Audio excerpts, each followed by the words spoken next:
When most people think of Barry Bonds before the 2000 season, they think of this great five-tool player that could hit home runs, get a great average, and play great defense out in left field. But if you ask after 2000, they'd say that he was a steroid-using cheater. What happened? Well, he started discovering the joys of using performance-enhancing drugs. Barry Bonds could have been a Hall of Famer if he didn't take these. And also, he could have won a World Series as well. After he took steroids, Barry Bonds dominated the next 2 years, winning an MVP and 2 Silver Sluggers while hitting a record 73 home runs and getting so scared that so many guys intentionally walked him.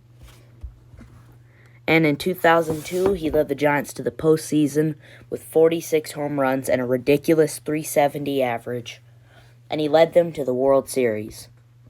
In the first 4 games, the Angels and the Giants were tied 2-2, and in Game 5, the Giants crushed them to take a 3-2 series lead. And in Game 6, Sean Dunston hit a 2-run home run to put the Giants up. And then Barry decided to join in and made it 4-0. And after it was 5-0, the Giants starter Russ Ortiz was taken out of the game, and the Giants surrendered 6 straight runs to lose Game 6. And they couldn't get it done in Game 7, so Barry Bonds would remain without a ring. For the next few years, he continued to dominate, and after the 2007 season, nobody wanted to sign him because of his steroid controversy. And this year, Barry Bonds fell off the ballot as he could not make the 75% votes needed. Instead, he got 66%. Barry Bonds will never be a Hall of Famer. If you look at his stats before he used steroids, he would no doubt be a Hall of Famer if he didn't take steroids. And this is before 2000. If Barry Bonds didn't take steroids, he probably could have hit close to 600 home runs, and that average would have looked a lot better, and he probably could have added to the Gold Gloves and Silver Sluggers too.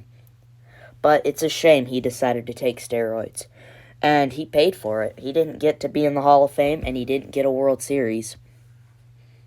And it makes many wonder, could Barry Bonds have won the World Series if he didn't take steroids? Because if you remember in that Game 6, he messed up in left field. Was that because he was taking steroids? I don't know, but still, Barry Bonds could have added to this total, and it's a shame he couldn't, but that's what happens when you mess with the rules.